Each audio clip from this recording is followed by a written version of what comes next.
ಮರಾಠಿಯಲ್ಲಿ ಮಾತನಾಡಿಲ್ಲ ಎಂದು ಬೆಳಗಾವಿಯ ಸುಳೇಬಾವಿಯಲ್ಲಿ ಸಾರಿಗೆ ಬಸ್ ಕಂಡಕ್ಟರ್ಗೆ ಥಳಿಸಲಾಗಿದೆ. ಬಸ್ನಲ್ಲಿ ಪ್ರಯಾಣಿಸ್ತಾ ಇದ್ದ ಯುವತಿಗೆ ಟಿಕೆಟ್ ಕೊಡಲು ಆಧಾರ್ ಕಾರ್ಡ್ ತೋರಿಸುವಂತೆ ಕಂಡಕ್ಟರ್ ಕೇಳಿದ್ದಾರೆ.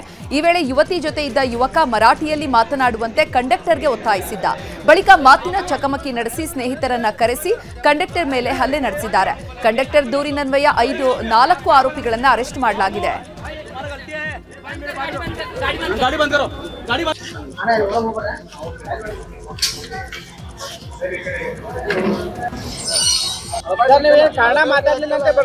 ಹೌದು ಸರ್, ಒಂದೇ ಜಾತಿ ಐತೆ ಸರ್. ಇದು ಮರಾಠಿ ಸರ್, ನನಗೆ ಮರಾಠಿ ಬರಲ್ಲ. ಕನ್ನಡದೊಳಗೆ ಹೇಳೋ ಮಾತಂದ್ರೆ ನಿಮ್ಮ ಮರಾಠಿ ಕಲಿಬೇಕು, ಹಿಂಗೆ ಮಾಡ್ತೀನಿ ನೀನು ಅಂತೇಳಿ ಮರಾಠಿ ಒಳಗೆ ನನಗೆ ಬೈದ್ಲು. ನೀನು ಶಾಣೆ ಇದೆ ಉತ್ಸಾಹ ಅಂತ ಎಷ್ಟು ಅಂದಿದ್ದೆ. ನೀನು ಮರಾಠಿ ಮಾತಾಡು, ನನಗೆ ಮರಾಠಿ ಬರಲ್ಲ ಅಂತ ನಾನಂದೆ. ನೀನು ಮರಾಠಿ ಮಾತಾಡಬೇಕು. ಆಮೇಲೆ ಆ ಕೂತು ಹುಡುಗ ನೀನು ಊರಿಗೆ ಬರಲಿ, ಬಾಳೆಕುಂದ್ರಿಗೆ ಬರಲಿ ಇಷ್ಟು ಅನುಗ ನಾನು ಮತ್ತೆ ಮುಂದೆ ಟಿಕೆಟ್ ಕೊಡ್ತಾ ಹೋದೆ ಸರ್. ಕೊಟ್ಟ ತಕ್ಷಣ ಅಲ್ಲಿ ಬಂದ ಜನ ಅಲ್ಲ ಅವರು ಊರಲ್ಲಿ ಸಣ್ಣ ಬಾಳೆಕುಂದ್ರಿ ಸರ್, ಅಲ್ಲಿ ಹೋದ ತಕ್ಷಣ ಒಂದು 100 ಜನ ನಮ್ಮ ಬಸ್ ಮುಂದೆ ನಿಂತಾರೆ, ಒಂದು 20 ಜನ ಒಳಗತ್ತೆ ಹೊಡಿತಾ ಇದ್ದಾರೆ, ಎಲ್ಲ ತಲೆಗೆ ಹೊಡೆದು. ಬೆಳಗಾವಿಯಲ್ಲಿ ಕಂಡಕ್ಟರ್ ಮೇಲೆ ಹಲ್ಲೆ ಪ್ರಕರಣಕ್ಕೆ ಟ್ವಿಸ್ಟ್ ಸಿಕ್ಕಿದೆ. ಅಪ್ರಾಪ್ತ ಬಾಲಕಿಯಿಂದ ನಿರ್ವಾಹಕನ ಮೇಲೆ ಪೋಕ್ಸೋ ಪ್ರಕರಣ ದಾಖಲು ಮಾಡಲಾಗಿದೆ. ಮೇಲಾಧಿಕಾರಿಗಳ ಗಮನಕ್ಕೆ ತಾರದೆ ಮಾರಿಹಾಳ ಪೊಲೀಸ್ ಠಾಣೆಯಲ್ಲಿ ಎಫ್ಐಆರ್ ದಾಖಲಾಗಿದೆ. ಬೇಕಂತಲೇ ಮರಾಠಿಗರಿಂದ ನನ್ನ ವಿರುದ್ಧ ಪಿತೂರಿ ನಡೆಸಿ ಈ ಕೇಸ್ ದಾಖಲಿಸಿದ್ದಾರೆ ಅಂತ ಕಂಡಕ್ಟರ್ ಮಹಾದೇವಪ್ಪ ಬೇಸರ ವ್ಯಕ್ತಪಡಿಸಿದ್ರು. ನೋಡ್ರಿ, ಬಸ್ ಒಳಗೆ ಒಂದು 5-6ರಿಂದ 7 ಜನ ಒಳಗಡೆ ಹತ್ತಿ ಬಂದಿದ್ರು ಅವರು. ಮತ್ತೆ ಕೆಳಗಡೆನೂ ನಿಂತ್ಕೊಂಡಿದ್ರು ಅವ್ರು. ಸಾಕಷ್ಟು ಜನ ನನಗೆ ಇಳಿಯೋಕ್ಕೂ ಕೊಡೋರು ಅವರು. ಅಷ್ಟು ಜನ ನನಗೆ ದುಗಿಸಾಡಿ ಒದಿದು ಬಡಿದು ಎಲ್ಲ ಭಾಳ ಮಾಡಿದ್ದಾರೆ. ತೀರ್ಮಾನ ಮಾಡಿಕಿಂದ ನಮ್ಗೆ ಆದದ್ದನ್ನು ನನ್ನ ತ್ರಾಸು ತಡ್ಕೊಳಕ್ಕೆ ಆಗಲಿಕ್ಕೆ ನಾನು MLC ಮಾಡಿಕೊಂಡು ನಾನು FIR ಮಾಡಿದ್ದೀನಿ ಅವ್ರ ಮೇಲೆ. ಯಾರು ಅವ್ರ ಊರನ್ನವ್ರು ಯಾರು ಬಿಡಿಸ್ಕೊಳ್ತಿಲ್ಲ ಸರ್. ಊರ ಬಸ್ನಲ್ಲಿ ಇದ್ದ ಹೆಣ್ಮಕ್ಳು ಮಾತ್ರ ಅವ್ರು ಬಿಡ್ರಿ ಬಡಿಬೇಡ ಅಂತ ಕೇಳಿದ್ರು ಅವರು ಒಬ್ಬರ ಮೇಲೆ ಒಬ್ಬೊಬ್ಬರು ಬಂದು ಒದಿದು ಬಡಿದು ಸಿಕ್ಕಾಪಟ್ಟೆ ಮಾಡ್ತಿದ್ರು. ಈ ಥರ ಯಾರು ಕಾಕಿ ಬಟ್ಟೆ ಹಾಕೊಂಡವ್ರ ಮೇಲೆ ಯಾರ ಮೇಲೂ ಕೈ ಮಾಡಿರ್ಬಾರ್ದು. ಮತ್ತು ನೀವು ಮರಾಠಿ ಮಾತಾಡ್ಬೇಕಂತ ಹೇಳಿ ಈ ಥರ ದೌರ್ಜನ್ಯ ಮಾಡಿದ್ರೆ ಹೆಂಗೆ ರೀ?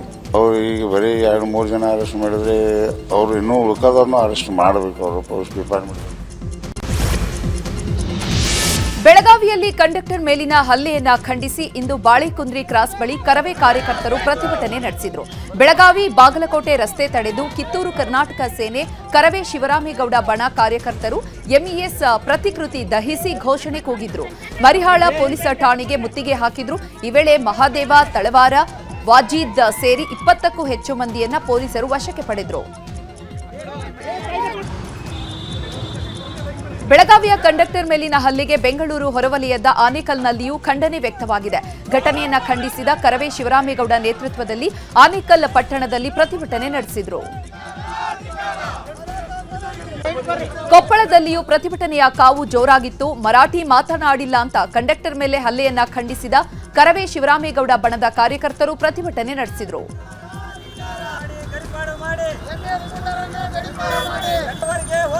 ಹುಬ್ಬಳ್ಳಿಯಲ್ಲಿ ಜಯ ಕರ್ನಾಟಕ ಸಂಘಟನೆ ಕಾರ್ಯಕರ್ತರು ಪ್ರತಿಭಟನೆಯನ್ನು ನಡೆಸಿದ್ದಾರೆ. ರಾಜ್ಯ ಸರ್ಕಾರ ಮರಾಠಿ ಪುಂಡರಿಗೆ ಎಚ್ಚರಿಕೆ ನೀಡಬೇಕು, ಕಡಿವಾಣ ಹಾಕಬೇಕು ಅಂತ ಆಗ್ರಹಿಸಿದರು.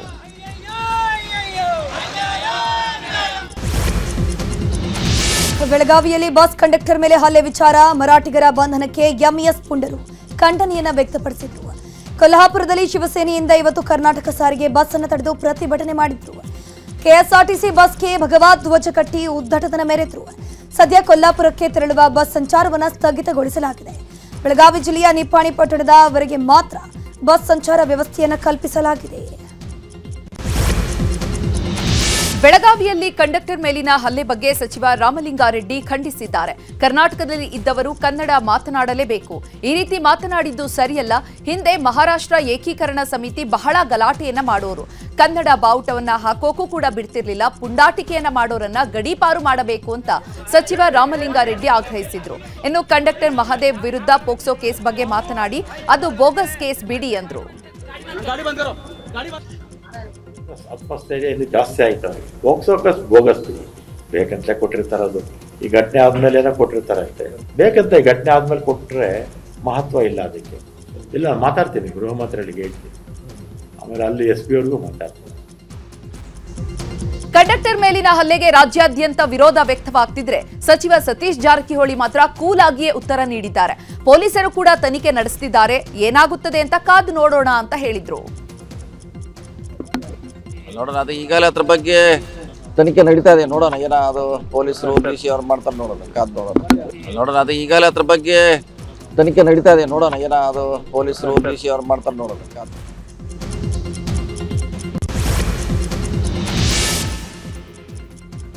ನಾನು ಕೆಪಿಸಿಸಿ ಅಧ್ಯಕ್ಷ ಆಗಬೇಕು ಅಂತ ನನ್ನ ಬೆಂಬಲಿಗರು ಇಂಗಿತವನ್ನ ವ್ಯಕ್ತಪಡಿಸಿದ್ದಾರೆ ಅಂತ ಸಚಿವ ಸತೀಶ್ ಜಾರಕಿಹೊಳಿ ಹೇಳಿದ್ರು. ಹುಬ್ಬಳ್ಳಿಯಲ್ಲಿ ಮಾತನಾಡಿದ ಅವರು, ಕೆಪಿಸಿಸಿ ಅಧ್ಯಕ್ಷರನ್ನ ನೇಮಿಸುವ ಅಧಿಕಾರ ನಮಗಿಲ್ಲ, ವರಿಷ್ಠರು ತೀರ್ಮಾನಿಸುತ್ತಾರೆ, ಅವರೇ ನೋಡ್ಕೊಳ್ತಾರೆ ಅಂತ ಹೇಳಿದ್ರು. ಇನ್ನು ಪ್ರಬಲ ಆಕಾಂಕ್ಷಿ ವಿಚಾರವಾಗಿ ಮಾತನಾಡಿರುವ ಅವರು, ಈ ಬಗ್ಗೆ ಯಾವುದೇ ಪ್ರಸ್ತಾಪ ಆಗಿಲ್ಲ, ಚರ್ಚೆ ಆಗಿಲ್ಲ. ಕರ್ನಾಟಕದಲ್ಲಿ ಕೆಪಿಸಿಸಿ ಅಧ್ಯಕ್ಷರ ಬದಲಾವಣೆ ಆಗುತ್ತೆ, ಈಗ ತಕ್ಷಣ ಮಾಡೋಕ್ಕಾಗದೇ ಇರಬಹುದು, ಆದರೆ ಮುಂದಿನ ದಿನಗಳಲ್ಲಿ ಆಗತ್ತೆ ಅಂತ ಹೇಳಿದ್ರು. ಇನ್ನು ಕಾಂಗ್ರೆಸ್ನಲ್ಲಿ ಡಿಕೆ ಶಿವಕುಮಾರ್ ಈಗಾಗಲೇ ಸಿಎಂ ರೇಸ್ನಲ್ಲಿ ಇದ್ದಾರೆ ಅಂತ ಸಚಿವ ಸತೀಶ್ ಜಾರಕಿಹೊಳಿ ಹೇಳಿದ್ರು. ಬಜೆಟ್ ನಂತರ ಸಿಎಂ ಬದಲಾವಣೆ, ಸಚಿವ ಸಂಪುಟ ಪುನರ್ರಚನೆ ಬಗ್ಗೆ ನನಗೆ ಗೊತ್ತಿಲ್ಲ. ಸಿಎಂ ಬದಲಾವಣೆಗಾಗಿ ಸಮಯ ಕಾಯಬೇಕು, ವರಿಷ್ಠರು ಅಂತಿಮ ತೀರ್ಮಾನವನ್ನ ತಗೋತಾರೆ ಅಂತ ಹೇಳಿದ್ರು. ಸತೀಶ್ ಜಾರಕಿಹೊಳಿ ಹೇಳಿಕೆಗೆ ಸಚಿವ ಪ್ರಿಯಾಂಕ್ ಖರ್ಗೆ ಟಾಂಗ್ ಕೊಟ್ಟಿದ್ದಾರೆ. ಮಂಗಳೂರಿನಲ್ಲಿ ಮಾತನಾಡಿರುವಂತಹ ಅವರು ಏನ್ ಹೇಳ್ತಾ ಇದ್ದಾರೋ ನನಗೆ ಗೊತ್ತಿಲ್ಲ, ಮಾಧ್ಯಮದಲ್ಲಿ ಹೇಳಿಕೆ ಕೊಟ್ಟರೆ ಸಚಿವರ ಬದಲಾವಣೆ ಆಗೋದಿಲ್ಲ ಅಂತ ಕೌಂಟರ್ ಕೊಟ್ಟರು.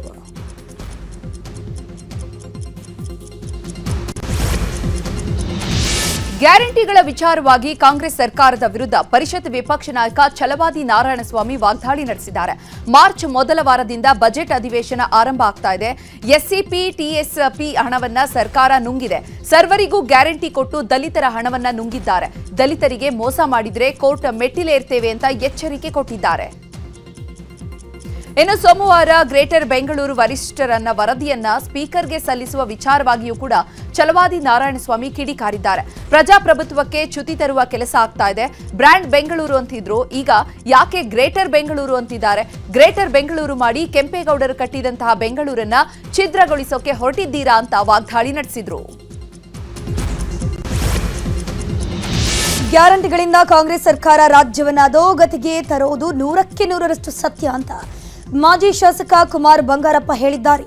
ಬೆಂಗಳೂರಿನಲ್ಲಿ ಮಾತನಾಡಿರುವಂತಹ ಅವರು, ಸರ್ಕಾರದ ಆರ್ಥಿಕ ಪರಿಸ್ಥಿತಿ ಹಾಳಾಗಿ ಹೋಗಿದೆ ಅನ್ನೋದಕ್ಕೆ ಶಿವಕುಮಾರ್ ಅವರ ಮಾತೇ ಸಾಕ್ಷಿಯಾಗಿದೆ. ಜನರೇ ಸರ್ಕಾರಕ್ಕೆ ತಕ್ಕ ಪಾಠವನ್ನ ಕಲಿಸ್ತಾರೆ ಅಂತ ಹೇಳಿದ್ರು. ಇನ್ನು ಉದಯಗಿರಿ ಠಾಣೆಯಲ್ಲಿ ನಡೆದ ಗಲಭೆ ಪ್ರಕರಣವನ್ನ ಖಂಡಿಸಿದ ಕುಮಾರ್ ಬಂಗಾರಪ್ಪ, ಇದೇ ತಿಂಗಳ 24ರಂದು ಮೈಸೂರಿಗೆ ಹೋಗ್ತೀವಿ ಅಂತ ಹೇಳಿದ್ರು. ಇನ್ನು ಬಿಜೆಪಿ ರಾಜ್ಯಾಧ್ಯಕ್ಷರ ಬದಲಾವಣೆ ವಿಚಾರವಾಗಿ ಮಾತನಾಡಿರುವಂತಹ ಕುಮಾರ್ ಬಂಗಾರಪ್ಪ, ಒಂದಂತೂ ಸತ್ಯ, ಇವಾಗಿನ ರಾಜ್ಯಾಧ್ಯಕ್ಷರ ಬದಲಾವಣೆ ಆಗೇ ಆಗ್ತಾರೆ. ನಾವು ಎಲ್ಲವನ್ನ ವರಿಷ್ಠರ ಗಮನಕ್ಕೆ ತಂದಿದ್ದೀವಿ ಅಂತ ಹೇಳಿದ್ರು.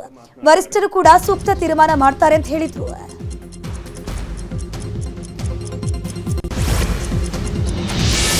ಅನ್ನಭಾಗ್ಯ ಯೋಜನೆಯ ಎಲ್ಲ ಕಂತಿನ ಹಣ ಬಿಡುಗಡೆಯಾಗಿದೆ. ಈ ತಿಂಗಳ 10 ಕೆಜಿ ಅಕ್ಕಿ ಸೇರಿಸಿ ಮುಂದಿನ ತಿಂಗಳು ಅಕ್ಕಿ ಕೊಡ್ತೇವೆ ಅಂತ ಆಹಾರ ಸಚಿವ ಕೆಎಚ್ ಮುನಿಯಪ್ಪ ಹೇಳಿದ್ದಾರೆ. ಕೋಲಾರದಲ್ಲಿ ಮಾತನಾಡಿದ ಅವರು, ರಾಜ್ಯ ಸರ್ಕಾರದಲ್ಲಿ ಅನುದಾನಕ್ಕೆ ಯಾವುದೇ ಕೊರತೆ ಇಲ್ಲ. 2.10 ಲಕ್ಷ ಮೆಟ್ರಿಕ್ ಟನ್ ಅಕ್ಕಿ ಪ್ರತಿ ತಿಂಗಳು ಬೇಕಿದೆ. ಈಗಾಗಲೇ ಹಣ ನೀಡ್ತಿದ್ದೇವೆ. ರಾಜ್ಯದ ಸುಮಾರು 4 ಕೋಟಿ ಜನರಿಗೆ ಅಕ್ಕಿ ಸಿಗಲಿದೆ ಅಂತ ಮುನಿಯಪ್ಪ ಹೇಳಿದ್ದಾರೆ. ತುಮಕೂರಿನಲ್ಲಿ ಜೆಡಿಎಸ್ ಪಕ್ಷದ ಸಂಘಟನೆಗೆ ನಿಖಿಲ್ ಕುಮಾರಸ್ವಾಮಿ ಮುಂದಾಗಿದ್ದಾರೆ. ಇವತ್ತು ಖಾಸಗಿ ರೆಸಾರ್ಟ್ನಲ್ಲಿ 3 ಜಿಲ್ಲೆಗಳ ಜೆಡಿಎಸ್ ಮುಖಂಡರ ಸಭೆ ನಡೆಸಿದ್ರು. ಶಾಸಕರಾಗಿರುವಂತಹ ಎಂಟಿ ಕೃಷ್ಣಪ್ಪ, ಸುಧಾಕರ್ ಲಾಲ್, ಡಿ ನಾಗರಾಜಯ್ಯ ಸೇರಿ ಎಲ್ಲ ನಾಯಕರು ಕೂಡ ಈ ಒಂದು ಸಭೆಯಲ್ಲಿ ಭಾಗಿಯಾಗಿದ್ರು. ಜೊತೆಗೆ ತುಮಕೂರು, ಚಿತ್ರದುರ್ಗ, ದಾವಣಗೆರೆಯ 3 ಜಿಲ್ಲೆಗಳ ಜೆಡಿಎಸ್ ಕಾರ್ಯಕರ್ತರು ಈ ಒಂದು ಸಭೆಯಲ್ಲಿ ಭಾಗಿಯಾದರು. ಜಿಲ್ಲಾ ಪಂಚಾಯತ್, ತಾಲೂಕು ಪಂಚಾಯತ್ ಚುನಾವಣೆ ಹಿನ್ನೆಲೆ ಒಗ್ಗಟ್ಟಿನ ಬಗ್ಗೆ ಸಮಾಲೋಚನೆ ನಡೆಸಲಾಯಿತು. ಕ್ರೈಮ್ ಸುದ್ದಿಗಳನ್ನ ಒಂದೊಂದಾಗಿ ನೋಡೋಣ. ಮೋಜಿಗಾಗಿ ಕಳ್ಳತನ ಮಾಡ್ತಾ ಇದ್ದ ಖತರ್ನಾಕ್ ಗೆಳೆಯರು ಲಾಕ್ ಆಗಿದ್ದಾರೆ. ಬೆಂಗಳೂರಿನ ಜಯನಗರ ಪೊಲೀಸರು 3 ಆರೋಪಿಗಳನ್ನ ಬಂಧಿಸಿದ್ದಾರೆ. ಪ್ರೇಮ್ ಕುಮಾರ್, ಪ್ರೀತಮ್, ಸೈಯದ್, ಸಲ್ಮಾನ್ ಬಂಧಿತರು. ಇವರಿಂದ 3 ಲಕ್ಷ ಮೌಲ್ಯದ 18 ಟೈರ್ ಮತ್ತು ಐಷಾರಾಮಿ ಕಾರುಗಳ ಮ್ಯಾಗ್ವೀಲ್ಗಳನ್ನ ವಶಕ್ಕೆ ಪಡೆಯಲಾಗಿದೆ. ಕದ್ದ ವಸ್ತುಗಳನ್ನ ಜೆಸಿ ರಸ್ತೆ, ಶಿವಾಜಿನಗರದಲ್ಲಿ ಮಾರಾಟ ಮಾಡಿ ಬಂದ ಹಣದಲ್ಲಿ ಮೋಜು ಮಸ್ತಿ ಮಾಡ್ತಿದ್ರು ಅನ್ನೋ ಮಾಹಿತಿ ಇದೆ. ದಾವಣಗೆರೆಯಲ್ಲಿ ಅಂದರ್ ಬಾಹರ್ ಆಡ್ತಿದ್ದವರ ಮೇಲೆ ಪೊಲೀಸರು ದಾಳಿ ನಡೆಸಿದ್ದಾರೆ. ಸಿಎನ್ ಪೊಲೀಸ್ ದಾಳಿ ವೇಳೆ ಬರೋಬ್ಬರಿ 24 ಲಕ್ಷ ರೂಪಾಯಿ ಹಣವನ್ನು ಪೊಲೀಸರು ವಶಕ್ಕೆ ಪಡೆಕೊಂಡರು. ಜೊತೆಗೆ 26 ಜನರನ್ನು ಅರೆಸ್ಟ್ ಮಾಡಲಾಗಿದೆ. ಮುಡಾ ಹಗರಣದಲ್ಲಿ ವಾಮಾಚಾರ ಮಾಡಿದ್ದ ಪ್ರಕರಣದಲ್ಲಿ ಇಬ್ಬರು ಆರೋಪಿಗಳನ್ನು ಪೊಲೀಸರು ವಶಕ್ಕೆ ಪಡೆದಿದ್ದಾರೆ. ಬೆಂಗಳೂರಿನಲ್ಲಿ ಬರ್ಕೆ ಠಾಣೆ ಪೊಲೀಸರಿಂದ ಆರೋಪಿಗಳನ್ನು ವಶಕ್ಕೆ ಪಡೆಯಲಾಗಿದೆ. ಬೆಂಗಳೂರಿನ ಅಶೋಕನಗರ ಠಾಣಾ ವ್ಯಾಪ್ತಿಯ ಸ್ಮಶಾನದಲ್ಲಿ ವಾಮಾಚಾರ ನಡೆದಿತ್ತು. ಸ್ಮಶಾನದಲ್ಲಿರುವಂತಹ ಕಾಳಿಕಾಂಬಾ ದೇವಸ್ಥಾನದ ಒಳಗೆ ವಾಮಾಚಾರ ನಡೆದಿದೆ ಎನ್ನಲಾಗ್ತಿದೆ. ಬರ್ಕೆಯಲ್ಲಿ ಬಂಧಿತನಾಗಿದ್ದಂತಹ ಪ್ರಸಾದ್ ಅತ್ತಾವರ ಅವರ ಮೊಬೈಲ್ ಪರಿಶೀಲಿಸಿದಾಗ ವಾಮಾಚಾರ ಬೆಳಕಿಗೆ ಬಂದಿತ್ತು. ತುಮಕೂರಿನಲ್ಲಿ 10ನೇ ತರಗತಿ ವಿದ್ಯಾರ್ಥಿ ಹೃದಯಾಘಾತದಿಂದ ಚಿಕಿತ್ಸೆ ಫಲಿಸದೆ ಸಾವನ್ನಪ್ಪಿದ್ದಾರೆ. ಚಿಕ್ಕನಾಯಕನಹಳ್ಳಿ ತಾಲೂಕಿನ ಭೈರಾಪುರ ಗ್ರಾಮದಲ್ಲಿ ಈ ಒಂದು ಘಟನೆ ನಡೆದಿದೆ. ರಾಹುಲ್ ಮೃತ ವಿದ್ಯಾರ್ಥಿ ರಾತ್ರಿ 9:30 ಸುಮಾರಿಗೆ ರಾಹುಲ್ಗೆ ಎದೆನೋವು ಕಾಣಿಸಿಕೊಂಡಿತು. ಕೂಡಲೇ ಪೋಷಕರು ಹುಳಿಯಾರಿನ ಆಸ್ಪತ್ರೆಗೆ ದಾಖಲಿಸಿದ್ರು. ಆದರೆ ಚಿಕಿತ್ಸೆ ಫಲಿಸದೆ ರಾಹುಲ್ ಕೊನೆಯುಸಿರೆಳೆದಿದ್ದಾರೆ. ಪ್ರಯಾಗ್ರಾಜ್ನ ಕುಂಭಮೇಳದಲ್ಲಿ ಪಾಲ್ಗೊಳ್ಳಲು ಶಿವಮೊಗ್ಗದಿಂದ ವಿಶೇಷ ರೈಲನ್ನು ಆಯೋಜನೆ ಮಾಡಲಾಗಿದೆ. ಜಿಲ್ಲೆಯ ಜನರ ಅನುಕೂಲಕ್ಕಾಗಿ ಈ ವ್ಯವಸ್ಥೆಯನ್ನು ಮಾಡಲಾಗಿದೆ. ಶಿವಮೊಗ್ಗ ರೈಲ್ವೆ ನಿಲ್ದಾಣದಿಂದ ಸಂಜೆ 4:40ಕ್ಕೆ ಸಂಸದ ಬಿವೈ ರಾಘವೇಂದ್ರ ಈ ರೈಲಿಗೆ ಹಸಿರು ನಿಶಾನೆಯನ್ನ ತೋರಿದ್ರು. ವಿಶೇಷ ರೈಲಿನಲ್ಲಿ 800ಕ್ಕೂ ಹೆಚ್ಚು ಭಕ್ತರು ಪ್ರಯಾಗ್ರಾಜ್ಗೆ ಪ್ರಯಾಣ ಬೆಳೆಸಿದ್ರು. ಮೈಸೂರಿನ ಚಾಮುಂಡಿ ಬೆಟ್ಟದಲ್ಲಿ ನಿನ್ನೆ ಆಕಸ್ಮಿಕವಾಗಿ ಬೆಂಕಿ ಹೊತ್ಕೊಂಡು ಸುಮಾರು 200 ಎಕರೆ ಪ್ರದೇಶ ಭಸ್ಮವಾಗಿದೆ. ಅಪಾರ ಗಿಡ ಮರಗಳು ಸುಟ್ಟು ಕರಕಲಾಗಿವೆ. ಚಾಮುಂಡಿ ಬೆಟ್ಟಕ್ಕೆ ಬೆಂಕಿ ಪ್ರಕರಣ ಸಂಬಂಧ ಕಿಡಿಗೇಡಿಗಳನ್ನು ಬಂಧಿಸುವಂತೆ ಆಗ್ರಹ ಕೂಡ ಕೇಳಿಬರ್ತಿದೆ. ಈ ಕುರಿತು ಇವತ್ತು ಕರ್ನಾಟಕ ಸೇನಾ ಪಡೆ ವತಿಯಿಂದ ಜಿಲ್ಲಾಧಿಕಾರಿಗಳ ಕಚೇರಿಯಲ್ಲಿ ಪ್ರತಿಭಟನೆ ಮಾಡಲಾಯಿತು. ಕಾಡು ಉಳಿಸಿ ನಾಡು ಬೆಳೆಸಿ ಅಂತ ಪ್ರತಿಭಟನಾಕಾರರು ಘೋಷಣೆ ಕೂಗಿದ್ರು.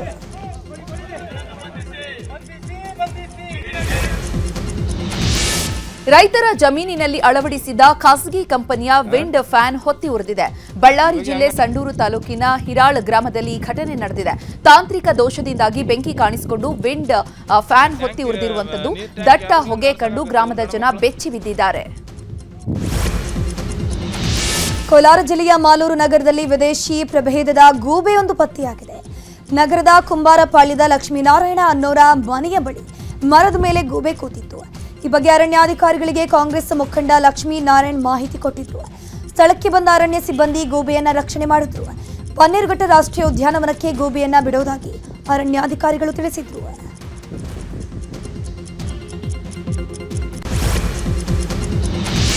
ತೆಲಂಗಾಣದ ನಾಗರ ಕರ್ನೂಲ್ ಬಳಿ ನಿರ್ಮಾಣ ಹಂತದ ಸುರಂಗ ಮಾರ್ಗ ಕುಸಿದಿದೆ. 5ರಿಂದ 7 ಕಾರ್ಮಿಕರು ಸುರಂಗದಲ್ಲಿ ಸಿಲುಕಿರುವ ಶಂಕೆ ಇದ್ದು ಕೆಲವರಿಗೆ ಗಾಯಗಳಾಗಿವೆ. ಕಾಮಗಾರಿ ವೇಳೆ ಎಸ್ಎಲ್ಬಿಸಿ ಸುರಂಗದಲ್ಲಿ ಒಂದು ಭಾಗದ ಛಾವಣಿ ಕುಸಿದು ಈ ದುರ್ಘಟನೆ ಸಂಭವಿಸಿದೆ.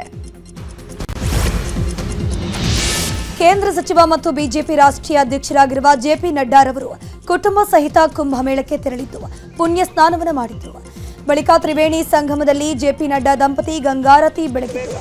UP CM Yogi Adityanath, DCM Brajesh Pathak ಸಾಥ್ ನೀಡಿದ್ರು. ಶಿವರಾತ್ರಿವರೆಗೂ ಮಹಾಕುಂಭಮೇಳ ನಡೆಯಲಿದ್ದು ದೇಶದಾದ್ಯಂತ ಗಣ್ಯಾತಿ ಗಣ್ಯರು ಪ್ರಯಾಗ್ರಾಜ್ಗೆ ಆಗಮಿಸಿ ಪುಣ್ಯ ಸ್ನಾನಗೈದು ಪುನೀತರಾದರು. ಬಾಲಿವುಡ್ ನಟಿ ತಮನ್ನಾ ಭಟಿಯಾ ಕುಟುಂಬ ಸಹಿತ ಪ್ರಯಾಗ್ರಾಜ್ಗೆ ಆಗಮಿಸಿದ್ರು. ಕುಂಭಮೇಳದಲ್ಲಿ ನಟಿ ತಮನ್ನಾ ಭಟಿಯಾ ಪವಿತ್ರ ಸ್ನಾನ ಮಾಡಿ ಪ್ರಾರ್ಥನೆ ಸಲ್ಲಿಸಿದ್ರು. ಕುಂಭಮೇಳದಲ್ಲಿ ರಾಜ್ಯ ಮಹಿಳಾ ಕಾಂಗ್ರೆಸ್ ಅಧ್ಯಕ್ಷ ಸೌಮ್ಯಾ ರೆಡ್ಡಿ ಮತ್ತೆ ಕುಟುಂಬ ಕೂಡ ಭಾಗಿಯಾಯಿತು. ತ್ರಿವೇಣಿ ಸಂಗಮದಲ್ಲಿ ಪುಣ್ಯ ಸ್ನಾನವನ್ನು ಮಾಡಿದ್ರು. ದೆಹಲಿ ನೂತನ ಸಿಎಂ ರೇಖಾ ಗುಪ್ತಾ ಅವರು ಪ್ರಧಾನಿ ನರೇಂದ್ರ ಮೋದಿ ಅವರನ್ನ ಭೇಟಿಯಾಗಿದ್ದಾರೆ. ಪ್ರಧಾನಿ ನಿವಾಸದಲ್ಲಿ ಭೇಟಿಯಾಗಿ ಆಡಳಿತ ನಡೆಸುವ ಬಗ್ಗೆ ಸಲಹೆಗಳನ್ನು ಪಡೆದಿದ್ದಾರೆ. ಸೋಮವಾರದಿಂದ ದೆಹಲಿ ಸರ್ಕಾರದ ಮೊದಲ ಅಧಿವೇಶನ ನಡೆಯಲಿದೆ. ಆರ್ಬಿಐನ ಮಾಜಿ ಗವರ್ನರ್ ಶಕ್ತಿಕಾಂತ್ ದಾಸ್ ಪ್ರಧಾನಿ ಅವರಿಗೆ 2ನೇ ಪ್ರಧಾನ ಕಾರ್ಯದರ್ಶಿಯಾಗಿ ನೇಮಕ ಆಗಿದ್ರು. ಅವರ ನೇಮಕಾತಿ ಪ್ರಧಾನಮಂತ್ರಿಗಳ ಅವಧಿಯವರೆಗೆ ಅಥವಾ ಮುಂದಿನ ಆದೇಶದವರೆಗೆ ಇರಲಿದೆ. ಇನ್ನು ಆದೇಶದ ಪ್ರಕಾರ ಇನ್ನು ಮುಂದೆ ಶಕ್ತಿಕಾಂತ್ ದಾಸ್ ಪ್ರಧಾನ ಮಂತ್ರಿಯವರ 2ನೇ ಪಿಎಸ್ ಆಗಿ ಸೇವೆ ಸಲ್ಲಿಕೆ ಮಾಡಿದ್ದಾರೆ. ಮೊದಲ ಪ್ರಧಾನ ಕಾರ್ಯದರ್ಶಿ ಡಾಕ್ಟರ್ ಪಿಕೆ ಮಿಸ್ಟಾ ಅವರಿದ್ದಾರೆ. ರಿಲಯನ್ಸ್ ಇಂಡಸ್ಟ್ರೀಸ್ ಲಿಮಿಟೆಡ್ನವರು ಕ್ಯಾಂಪಾ ಕೋಲಾ ಪಾನೀಯವನ್ನ ಪುನಃ ಮಾರುಕಟ್ಟೆಗೆ ತಂದಿದ್ದು ಅಸ್ಸಾಂನಲ್ಲಿ ಉತ್ಪಾದಕ ಸ್ಥಾವರ ಉದ್ಘಾಟಿಸಲಾಗಿದೆ. ಈ ಬಗ್ಗೆ ಸಿಎಂ ಹಿಮಂತ್ ಬಿಸ್ವ ಶರ್ಮಾ ಹರ್ಷ ವ್ಯಕ್ತಪಡಿಸಿದ್ದು, ಕ್ಯಾಂಪಾ ಕೋಲಾ ಪಾನೀಯವನ್ನ 80ರಿಂದ 90 ದಶಕದ ಮಕ್ಕಳಿಗೆ ಕೋಲ್ಡ್ ಮೆಮೊರೀಸ್ ಆಗಿದೆ. ಕ್ಯಾಂಪಾ ಕೋಲಾ ಪುನಃ ಮಾರುಕಟ್ಟೆಗೆ ತರುತ್ತಿದ್ದು ಅಸ್ಸಾಂನಲ್ಲೇ ಉತ್ಪಾದನಾ ಘಟಕ ಆರಂಭಿಸಲಾಗಿದೆ. ಇದರಿಂದ ಇಲ್ಲಿನ 1300 ಯುವಕರಿಗೆ ಉದ್ಯೋಗ ಸಿಗಲಿದೆ ಅಂತ ಟ್ವೀಟ್ ಮಾಡಿ ಹರ್ಷ ವ್ಯಕ್ತಪಡಿಸಿದರು.